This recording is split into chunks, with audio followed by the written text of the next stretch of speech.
오늘 마가복음 14장 22절에서 26절까지 말씀 잠시 드리겠습니다. 예수님과 제자들의 성만찬을 나누고 있고, 이것이 최초의 성찬식이고, 그리고 지금까지 한국교회가 또 교회가 이렇게 성찬식으로 기념하고 있습니다. 그들이 먹을 때에 예수께서 떡을 까지사 축복하시고, 그런데 요 구절만 떼고 본다면 뭐 그닥 이상한 건 없는데, 바로 윗 단락이 가룟 유다를 예수님이 이제 간접적으로 지목하는 장면입니다. 그러니까 예수님은 정말 하나님이시라는 것이 제자 중 하나, 그러니까 많은 무리 중 하나가 아니라 3년 동안 따라다니고 같이 먹고 자고 혹은 행정의 한 부분을 맡았던 제자 중에 하나가 이제 배신하고 예수님을 팔을 것이다 라는 것을 예수님이 알고 계신 거예요. 누군지도. 그리고 말씀하시기를 나지 아니하였더라면 좋았겠다 라고까지 말씀하시면서 그 사람을 지금 지목을 한 겁니다. 간접적으로 나와 같이 그릇에 손을 넣는 자가 바로 그다 라고 하셨는데, 그 다음에 예수께서 떡을 가지고 축복하셨다는 거예요.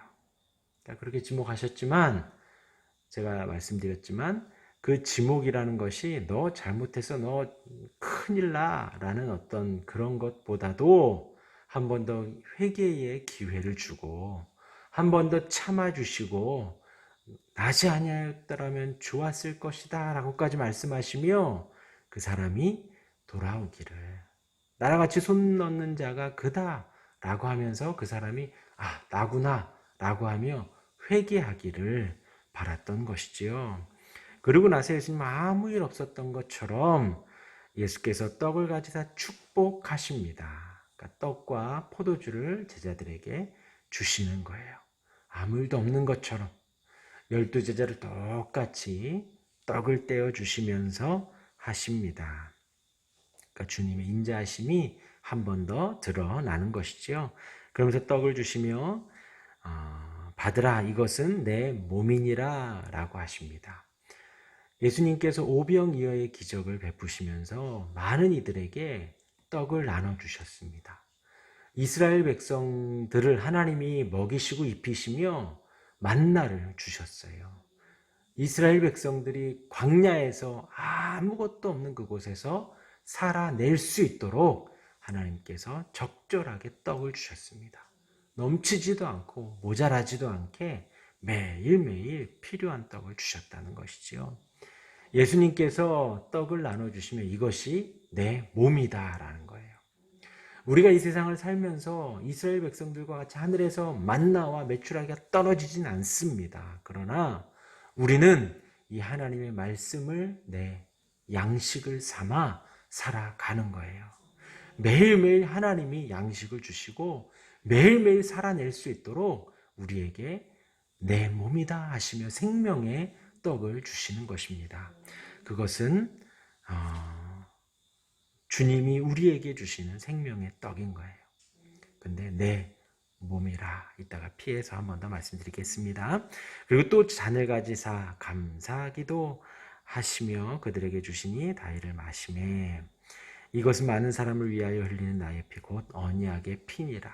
이번에는 포도주를 주시면서 언약의 피다라고 합니다.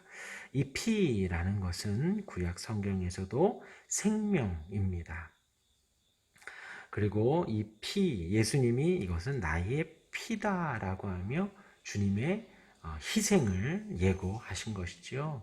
주님이 흘리실 그 피, 근데 그것이 우리를 위한 생명의 피가 되고 또 언약의 피라고 하시며 우리를 용서해 주시는 속죄의 대속의 의미를 담아주고 계시는 거예요.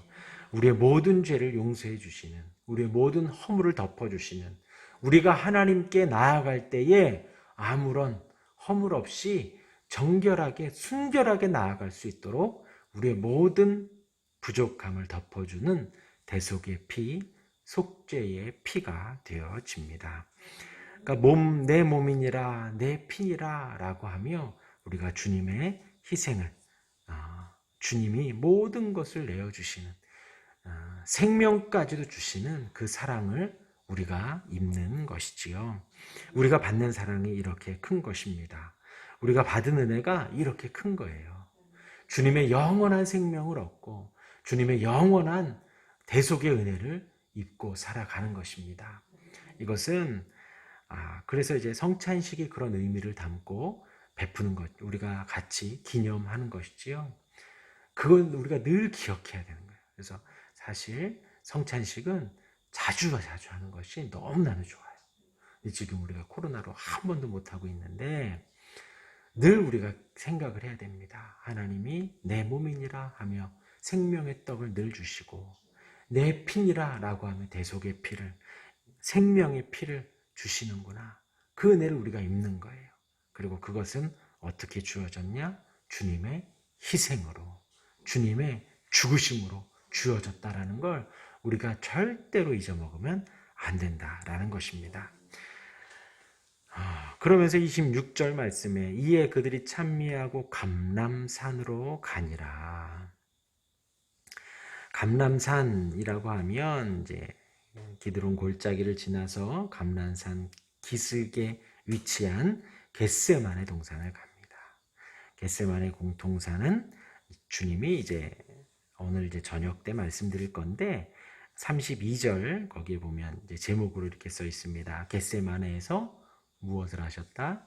기도하셨다. 이제 중요한 일을 앞두시고 제자들을 데리시고 같이 기도하러 가신 거예요. 큰 일을 앞두고 기도하러 가신 것이지요.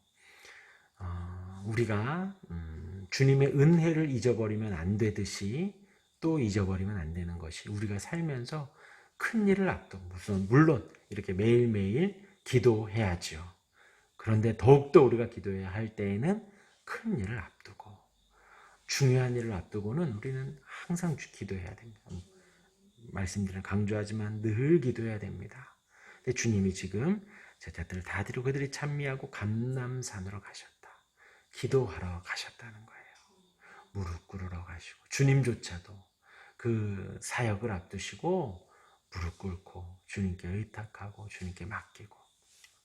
근데 제가 계속 말씀드리지만 기도는 내가 원하는 것을 주님 해주십시오 하는 것이 기도가 아닙니다. 그러면 그것만큼 쉬운 것이 없어요. 기도 참 쉽죠 그러면.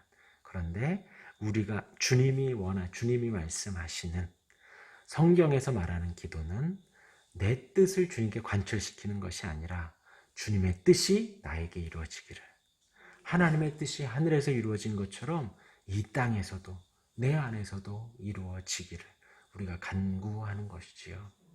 하나님의 뜻이 이루어지고 하나님의 뜻이 내 안에 자리 잡고 내가 내 뜻을 버리고 내 고집과 아집을 버리고 주님의 뜻을 영접하고 받아들이는 것이 바로 기도입니다. 그렇게 기도하러 주님이 가십니다.